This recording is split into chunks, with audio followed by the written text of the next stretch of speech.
that is this week, I invite you to join me in a calling in of the directions. And so it begins like this. O beloved energies of the east, south, west, north, above, below, center, we welcome you this day. And so I invite you all to stand up and to face east with me. Welcome east, place of the rising sun, birth and rebirth, the winds that bring new beginnings and bring about clarity, the place of enlightenment and illumination. We are open to your inspiration this day. Give us new ideas, new beginnings, new breath in our speaking. Let this new day dawn in us with new and unlimited possibilities. Give us wisdom and insight for our growth. Welcome east. And I invite you to take a quarter of a turn to your right as we face south.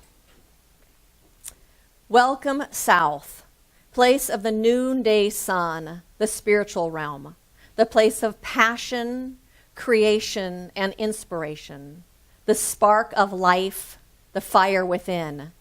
May your heart live in our hearts as passion for what we are called to do. Let your fire ignite our spirits. Welcome south. And we take another quarter turn. Welcome west, place of the setting sun, the emotional realm, the place of reflection and introspection, the place of endings, of death that is not an ending but a transition to a new beginning, the direction of the bountiful harvest, the evening star, the place of transformation and change. Welcome west. And we face north. Welcome north, the place of abundance, prosperity, sustenance, grounding, and physical manifestation, the physical realm, the place of rejuvenating rest, peaceful slumber, stillness, inner wisdom, the place where dreams begin. May the wisdom of the north influence all that we do. May we live in balance and experience abundance. Welcome, north. And above. Welcome, grandfather sky. May the wisdom of the stars, planets, weather, and the wisdom of the beings that inhabit the sky be with us. Let all of your blessings fall on us. May our ideas take flight as your energy enlivens us. Welcome above. And below. Welcome, great Mother Earth, beloved Gaia. Let us feel our connection with you today.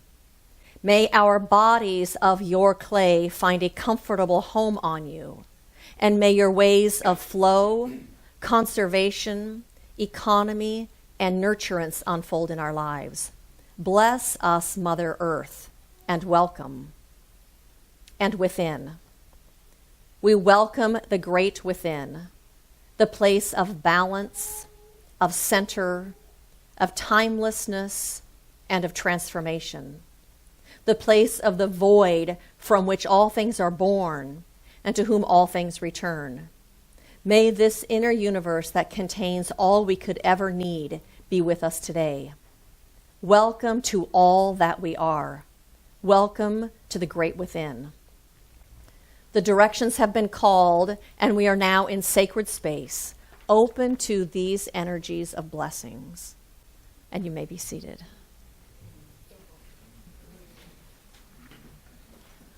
So happy winter solstice, everyone, and happy Hanukkah. So the winter solstice, if you don't know, is this coming Thursday, and Hanukkah, we are in the middle of Hanukkah already. It began last Tuesday and then ends this coming Wednesday night when the sun goes down.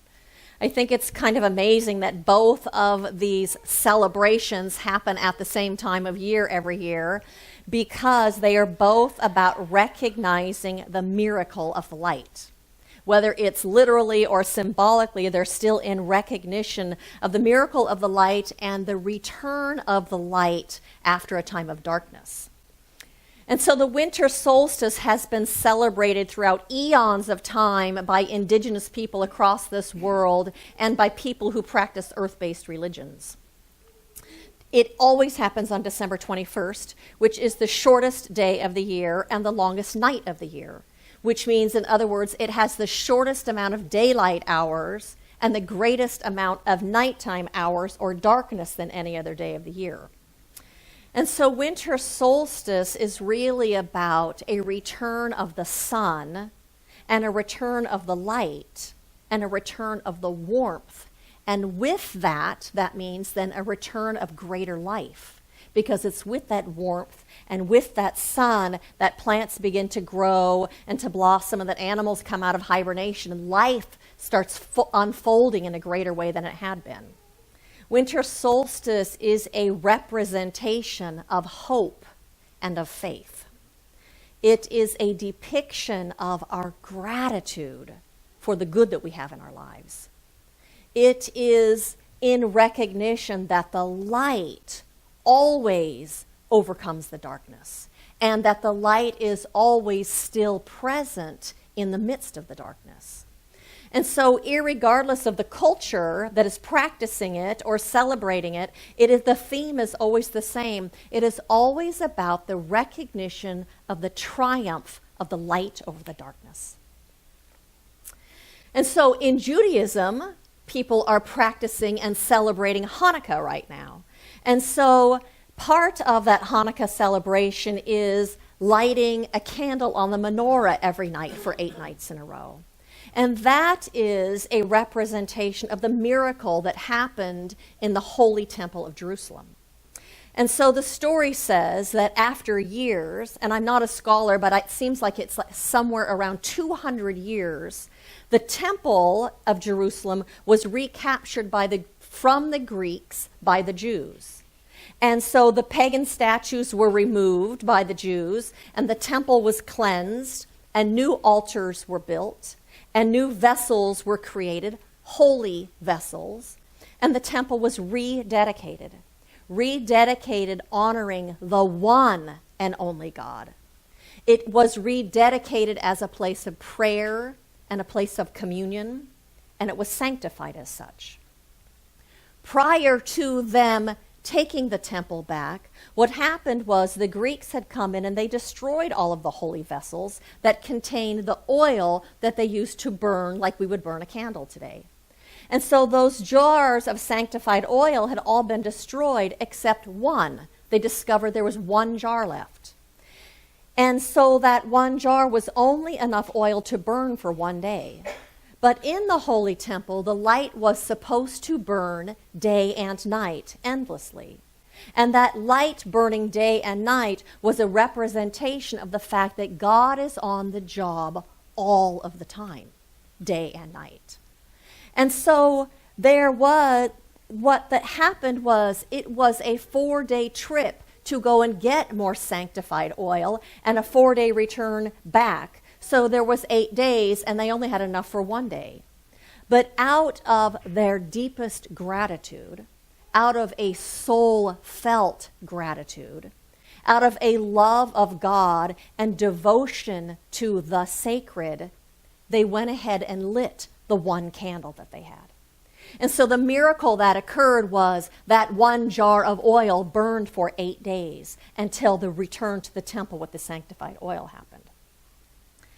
What's really important to notice in this story is that they took the first step.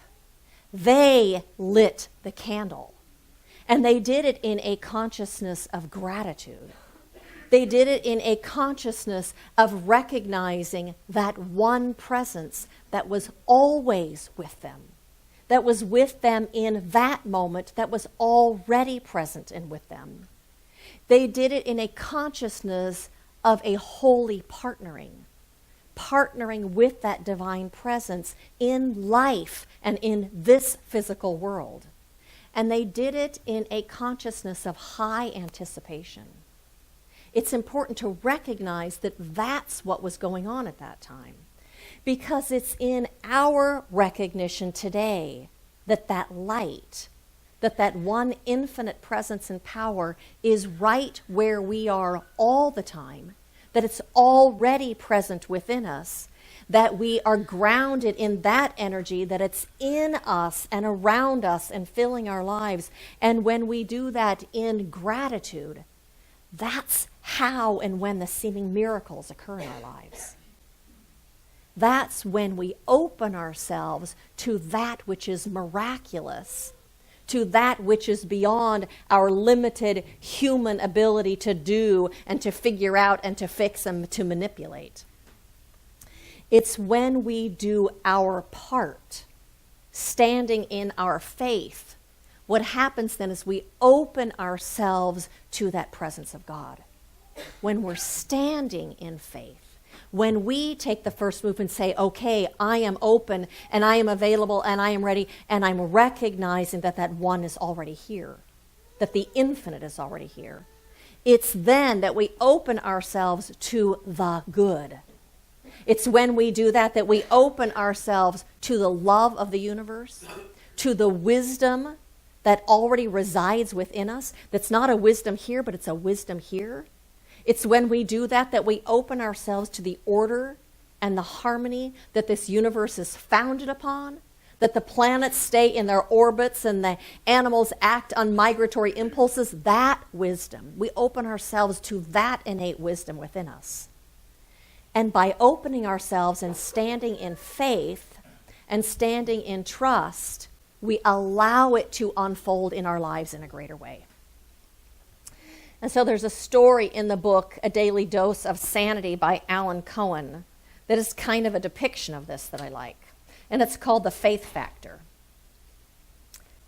Except that's not the story I want to read yet. I'm going to read you a different story. That comes later. So it's a story that I actually read on the internet. And this is a true story. This is really fascinating to me. In 1979, the tugboat Cahaba was headed down the Tombigbee River in Alabama. The current was flowing fast as the tug's pilot approached the bridge and then released his coal barges. He then put his 1,800 horsepower twin engines into reverse to pull away. But when the boat moved slightly offline, the current swung the boat sideways and slammed it into the bridge. This is a true story. The current was so strong that it forced the boat down under the water. To the astonishment of onlookers, it passed under the bridge and popped up upright with its engine still going and the pilot at the wheel on the other side of the bridge. Why did it come back up to the surface in an upright position? Because it was ballasted with a 3-foot thick lining of cement at the bottom of the hull. It is a vivid reminder that life can go horribly wrong, but if we have the right ballast, faith in the infinite, we can get through it and emerge upright on the other side. Our faith opens us to something greater than we could figure out in our human limited minds. Even as we stand in the dark, we are called to, in our faith, remember that the light is still present. That's what those celebrations of Hanukkah and of Winter Solstice are about. Even in the dark, the light is still present. We are called to remember and to trust that that light is present, and that that light is present as a greater good in our lives. It is like remembering that even when there is a cloud in the sky and the sun is obscured, that the sun is still present. It's just obscured momentarily behind the cloud. It's like remembering that no matter how many clouds are in the sky, the sun is still there. It didn't go anywhere. The presence of the infinite is still right where we are. It hasn't gone anywhere. We do that with faith, and we do that in high anticipation, and that's how the seeming miracles occur in our lives. Now it's time for the other story. It's called The Faith Factor. Alan Cohen says, I flew to the island of Hawaii to perform my goddaughter's wedding. In order for me to get home to Maui that evening, I had to book the last flight out of Kona and change planes in Honolulu. The airline reservation agent informed me that my connection time would be only 25 minutes. And if I missed my second flight, I'd have to wait until the next morning in order to go home. Okay, I figured, I'll take my chances. After the ceremony, as I sat waiting in the Kona airport, a voice came over the loudspeaker announcing that my flight would be departing 15 minutes late. That whittled my time to change planes down to 10 minutes. My mind started to spin off into negative what-ifs, the scenarios, but I decided to practice trusting. Why waste precious moments of life worrying? I would use this experience as an opportunity to stay happy and to trust no matter what. The plane took off late, and I refused to look at my watch. Instead of trying to dictate how things should go, I silently asked for peace. I looked out the window and enjoyed the sunset. The plane landed in Honolulu 15 minutes late. I calmly exited at gate 53, and I walked to the television monitor to find out which gate my next flight was departing from. You can imagine my surprise when I saw that my flight was leaving from gate 53. My flight to Maui was on the same plane I had just left. No matter how late my flight was, I would have been on the second one. I believe there was a direct connection between my decision to practice trust and the serendipitous event that occurred. There is an intelligent power running this universe, and that power responds to the thoughts you think that are in harmony with it. Thinking and acting with faith changes the results you get. The next time you start to worry, practice trust, and you may create miracles. Practicing trust and practicing faith that no matter what's going on in our lives, it's all going to work out. Practicing trust and faith that there is a greater power here unfolding itself in my life as my good, as a greater good all the time.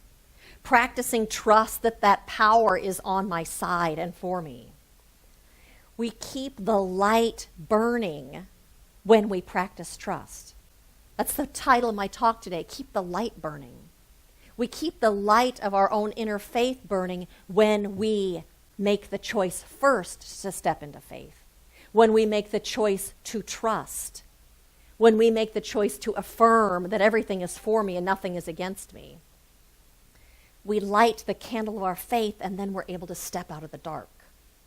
That means instead of staying in fear and in worry and in concern and in doubt, we do some sort of spiritual practice. For example, instead of worrying that we're going to have an atomic war, you sit down and pray instead.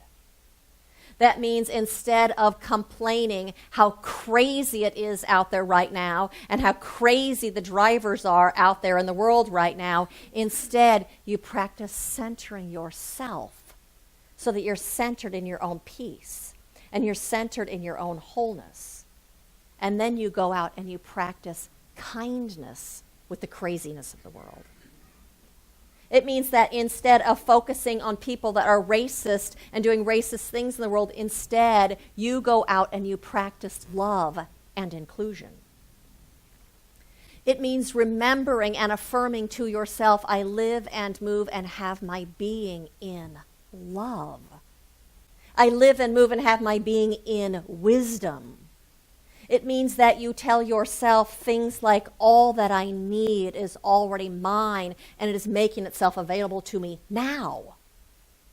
That you remember that that presence of that infinite one is more powerful than any limiting thought. It's more powerful than any limiting idea. It's more powerful than any fear that one power is more powerful than any seeming limitation out there in the world. Because in the infinite, there are no limitations. In the infinite, there are no delays. There are no obstructions. You remember that instead of being in the fear and the worry. You don't give the fear and the worry the power. You don't feed it. We do spiritual practice, whatever spiritual practice works for you, to help you remember that it is God's good pleasure to give you the kingdom. And the kingdom is here and now already. You're in it already. And so Ernest Holmes, who is the founder of this philosophy, in the Science of Mind textbook says, "The positive thought of truth is a shield against which nothing unlike itself can stand. In the Science of Mind, we learn that no thought of negation can enter a mind already filled with peace and faith." We get ourselves anchored in our own withinness, in that presence that is the very essence of who and what we are. Our faith in that one opens us to the flow. Our faith in that one opens us to the wisdom that is already here, to our inner guidance, to our intuition, which is all the same thing. Our faith opens us to the harmony and the order of this universe. And so Ernest Holmes also says, "The armor of God is faith in the good, the enduring, and the true. Against such there is no law. That is, against truth nothing can stand." You get yourself anchored in the truth that this life is the life of God, that God is right where I am. You get yourself anchored in the truth there is no separation or otherness. Anchored in that presence. That's how you light the candle of your own faith. God is enthroned in the mind of the one who looks to the light, the one who looks for the light, the one who remembers that God is for me. That means life is for me. Every time we get into fear and doubt and worry and feed that, we block the flow of that good coming into our lives. We block the flow of our own tuition, of our own insight, of our own wisdom, of our own peace. Yes? We block the flow of all the good.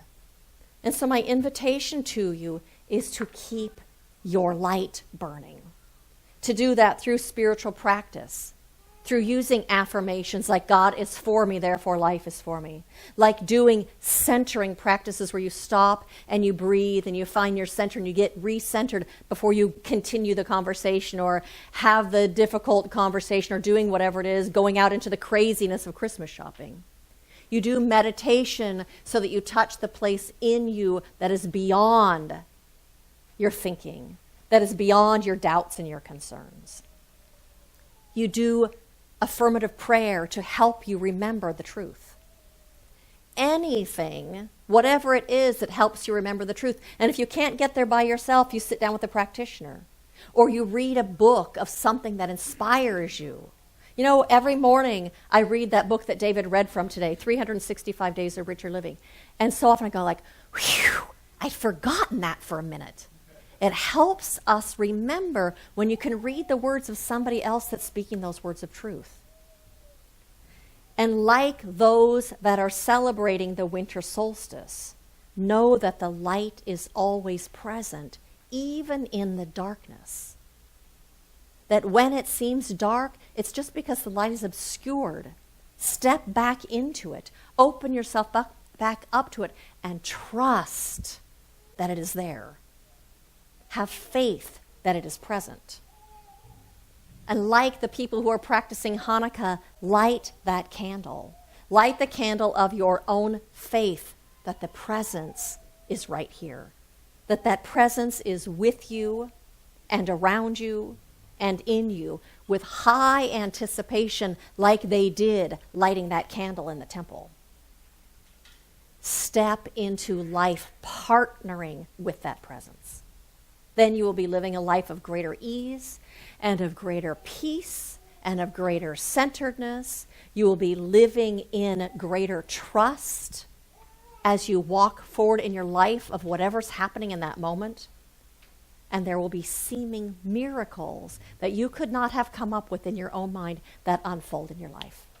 And so blessings to every single one of you as you walk this path of awakening to your own spirit, awakening to the presence of the Infinite One that makes home within your heart and your soul all the time.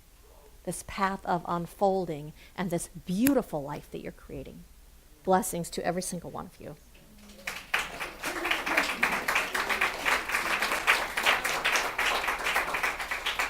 And so I invite you to join me in an affirmative prayer.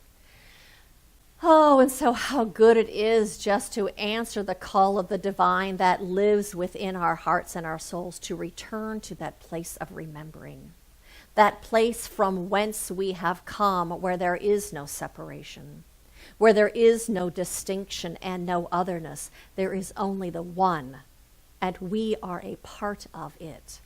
We are emanations of this infinite life of God, this infinite love of God.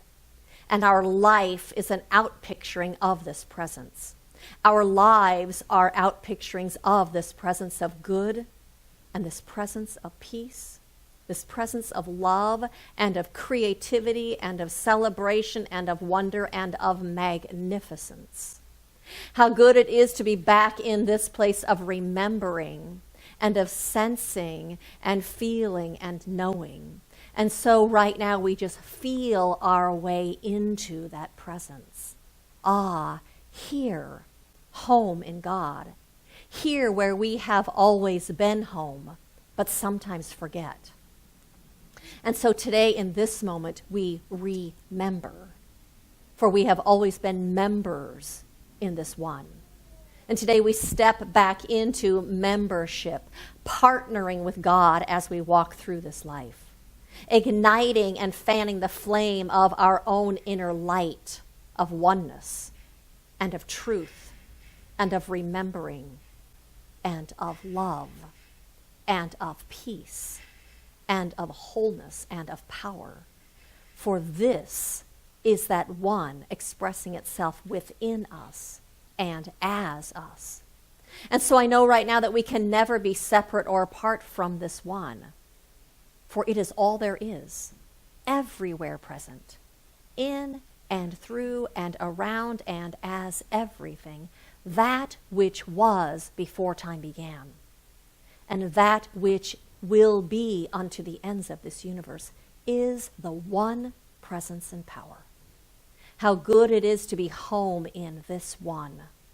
And so today I know that that presence goes before us and opens the way and makes the way plain and smooth and easy in everything that we have to do. I know that that presence unfolds itself in and through all of our relationships. The ones that feel fulfilling and satisfying and gratifying, and the ones that seem challenging. That presence is present in all of them. And I know that this presence is expressing itself in us and through our lives as an abundance of every kind of good that we can imagine, of wholeness and of health, of relationships and opportunities and friends and connections and home and warmth and safety and security and just any kind of good that we claim for ourselves. And so right now I claim and know that all of this is true. And so we stand in this truth. This is what we have faith in. This is what we trust in. And so I know that as we move forward here today, that this presence is unfolding itself in our lives in a most magnificent way. For this we are blessed. And for this I am so grateful. And so I release this prayer into the infinite law of the universe, knowing that it has taken a hold of and it is unfolding itself now. And so it is in gratitude that I say, thank you, life. Thank you, universe. Thank you, God. Thank you, all. And so I let this go and I let it be. And so it is.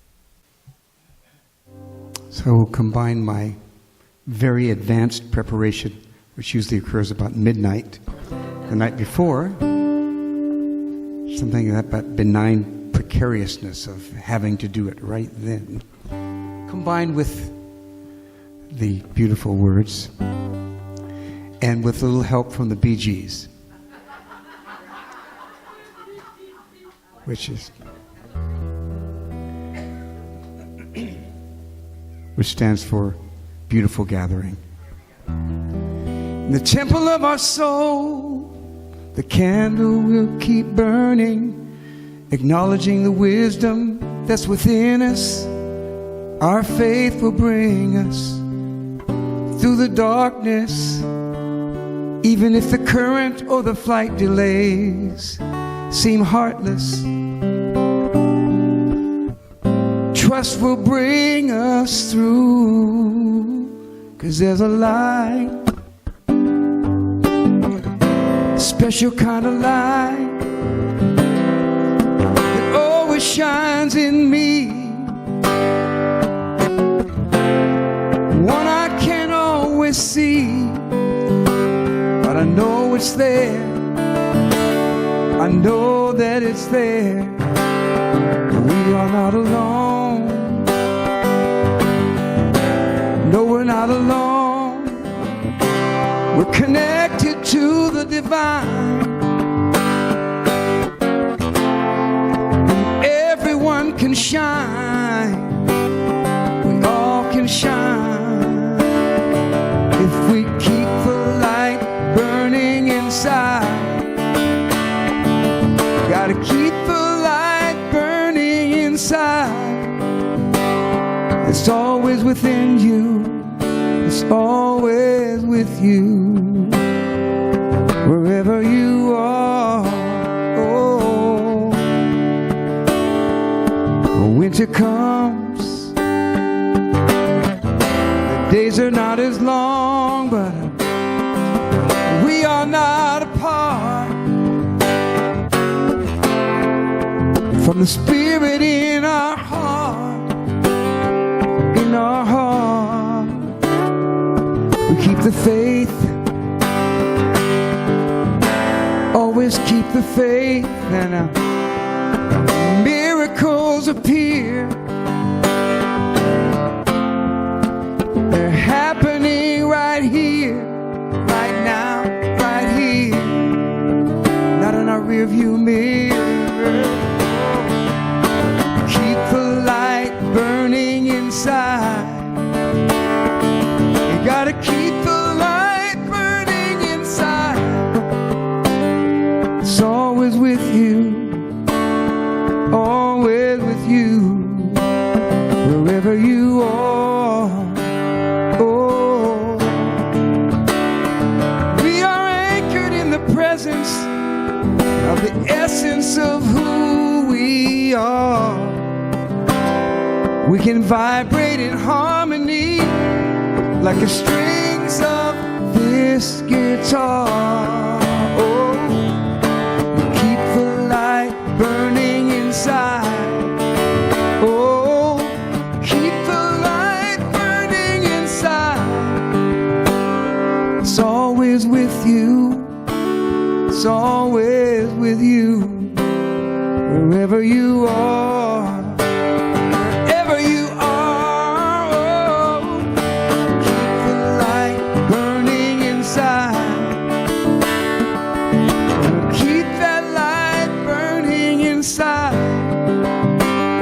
It's always with you.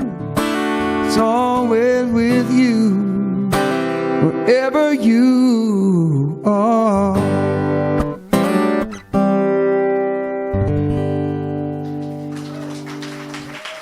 Thank you.